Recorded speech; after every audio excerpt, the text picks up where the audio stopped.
Embryo sac. देखो development तो आपने पढ़ लिया है एम्ब्रियो सैक का, कैसे डेवलपमेंट होता है वो कर लिया है ना। और कहाँ किससे किस स्ट्रक्चर के अंदर डेवलपमेंट होता है, कौन से सेल से डेवलपमेंट होता है, ये सारा सब कुछ हो गया है। अब स्ट्रक्चर की बारी है। स्ट्रक्चर को पढ़ने से पहले एक डायग्राम बनाओ। मैं ये वर्ड लिख रहा हूं, किसी को कोई तकलीफ हो तो बोल देना भाई। बोलो क्या है दोनों का मतलब? चलाजल एंड और माइक्रो पाइलर एंड। अब हम जो स्ट्रक्चर बनाने जा रहे हैं ये एम्ब्रियो सैक का है। किसका है? Embryo sac. चलाजल एंड पर 3 सेल्स होती हैं जिसका नाम अपन ने क्या रखा था? एंटीपोडल्स। ये 3 सेल बनाओगे इधर एंटीपोडल्स, 2 सेल ऐसे बनाओगे और 1 सेल इसके पीछे होता है, बट अपन ऐसे कुछ बना के यहां पे डिनोट करेंगे। इन दोनों सेल को क्या बोला था? सिनर्जिड्स। इसके ऊपर कुछ ऐसे आउटग्रोथ्स भी दिखाने हैं और इसके बारे में भी बात करनी है। और बीच में 2 क्या थे? Central nuclei inside the cell. और वो सेल कौन सा है? Central cell. ये है एक एम्ब्रियो सैक का स्ट्रक्चर। ठीक है, एम्ब्रियो सैक का स्ट्रक्चर। नाम रखें इन सब का। इनको क्या बोलेंगे? एंटीपोडल्स। कुछ बच्चे आंटीपोडल लिख देते हैं, पेपर में भी कुछ नालायक लिख के आते हैं, तो ध्यान रखना आंटीपोडल मत लिख देना, तो अंकल पोडल आएंगे फिर। इन दोनों सेल्स को क्या बोला?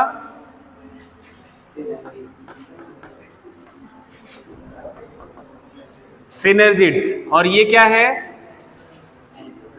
हाजी, सेंट्रल न्यूक्लियाई या फिर पोलर न्यूक्लियाई।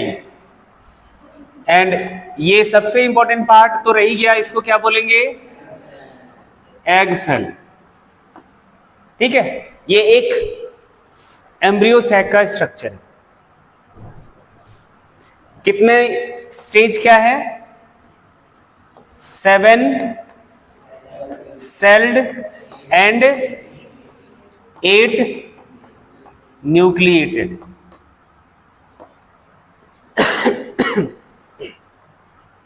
एक ये एम्ब्रियो सैक का स्ट्रक्चर आपको ऐसे बना लेना है।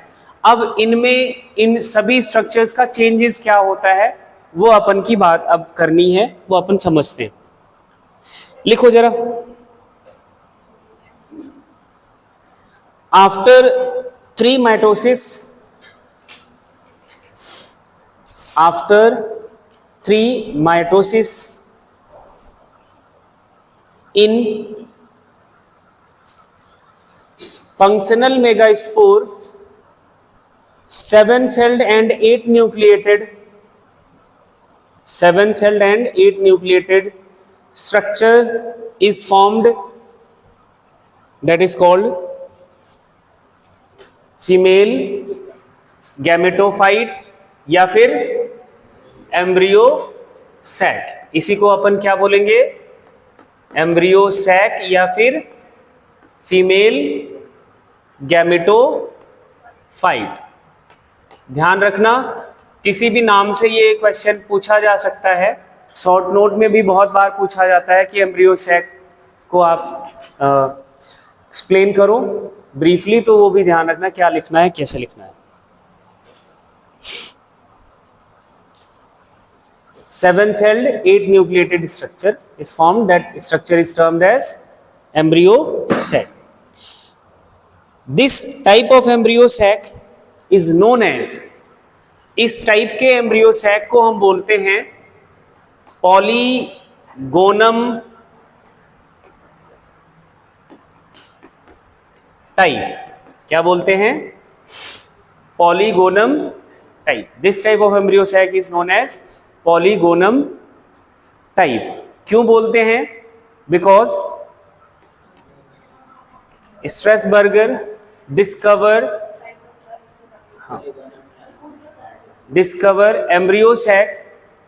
the structure of embryo sac in polygonum plant. क्या लिखो? Because Strasburger discover the structure of embryo sac in polygonum plant. Polygonum plant में इन्होंने इसके स्ट्रक्चर की डिस्कवरी करी थी, इसलिए इसको हम क्या बोल देते हैं? Polygonum type of ovule. तो इस टर्म से भी क्वेश्चन बनता है कि एक्सप्लेन करो polygonum type of embryo sac के बारे में, तो आपको यही लिखना है. एंड इस एम्ब्रियो सैक का दूसरा भी एक नाम है. This embryo sac is also known as monosporic embryo sac. और ये मैं कल बता चुका हूं मोनोस्पोरिक क्यों बोलते हैं. मोनोस्पोरिक एम्ब्रियो सैक क्यों बोला जाता है इसको? एक मेगास्पोर से कंप्लीट एम्ब्रियो सैक का फॉर्मेशन होता है. एक फंक्शनल मेगास्पोर से कंप्लीट एम्ब्रियो सैक का फॉर्मेशन होता है, इसलिए इसको हम क्या बोलते हैं? Monosporic embryo sac. लिख लो. Because complete embryo sac develops from a single functional megaspore. Because complete embryo sac develops from a single functional megaspore. ये एम्ब्रियो सैक की जनरल बात हो गई. अब ध्यान से सुनना. ड्यूरिंग फर्टिलाइजेशन, क्या बोल रहा हूं मैं? During fertilisation. फर्टिलाइजेशन का मतलब क्या होगा? Fusion of male gamete with female gamete, है ना? यही होगा. वो कब होगा वो अपन बात करेंगे. ड्यूरिंग फर्टिलाइजेशन इस एम्ब्रियो सैक में कुछ चेंजेस होते हैं. वो चेंजेस क्या है? Antipodals gets degenerate. क्या हो जाता है? डीजनरेट कर जाता है. Synergids also gets degenerate. और भी इसका कुछ रोल है, वो अपन बात करेंगे.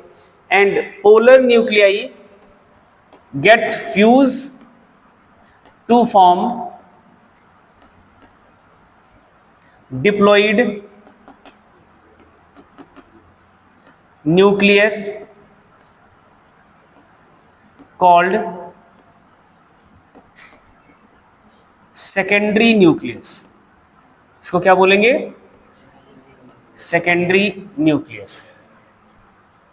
हाँ, बाद में इसका आगे डेवलपमेंट होता है.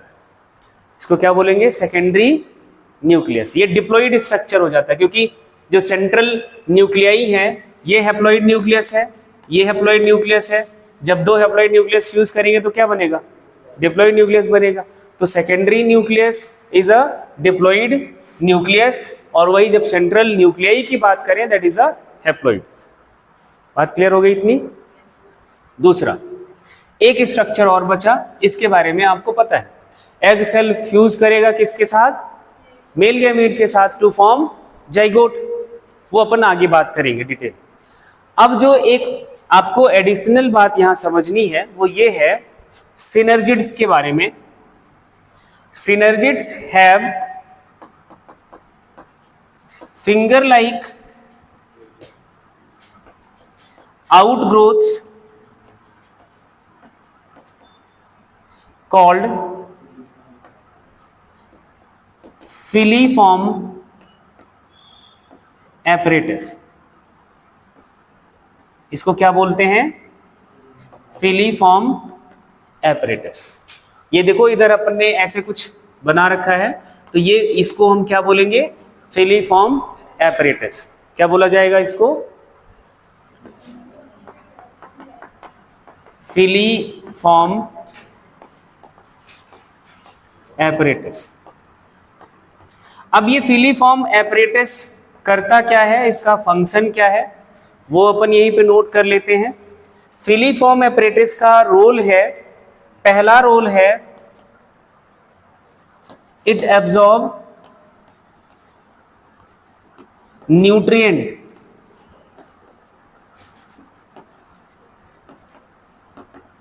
Nutrients from nucellus. एक तो ये न्यूसेलस से न्यूट्रिएंट एब्जॉर्ब करता है और एम्ब्रियो सैक को प्रोवाइड कराएगा, ठीक है। दूसरा इसका फंक्शन है filiform secretes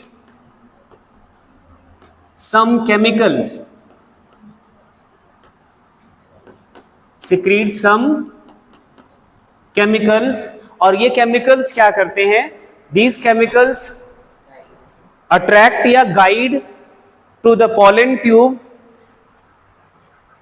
for entry from this region, कि पॉलन ट्यूब इधर से ही एंटर करे, ये गाइड करने के लिए केमिकल सिक्रीट करता है।